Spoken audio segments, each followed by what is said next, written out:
कहा कि इसमें पुस्तक हमारे लिखे राष्ट्रपति उपराष्ट्रपति जी थे शंकराचार्य शर्मा जी, उनको मैंने दिया। उन्होंने अपने फॉरवर्ड लिखा, 2 लाइन आपको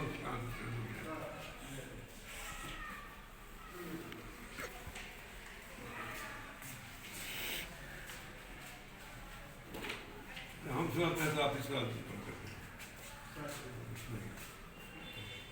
उपराष्ट्रपति जी का संदेश है। उपनिवेशवादी हुकूमत से पीड़ित ग्रामीण भारत में शोषित किसानों परिवारों के पक्ष में अहिंसक सत्याग्रह का प्रथम प्रयोग महात्मा गांधी द्वारा चंपारण में हुआ था। मानवीय मूल्यों से ऊर्जान्वित हमारी आज़ादी की लड़ाई में चंपारण सत्याग्रह का विलक्षण महत्व रहा है। इनका कूटनीतिक, सांस्कृतिक, बुद्धिजीवी और सामूहिक सत्याग्रही राजनीतिक आदि अनेक क्षेत्र के लोगों के विचारों पर गहरा प्रभाव पड़ा है।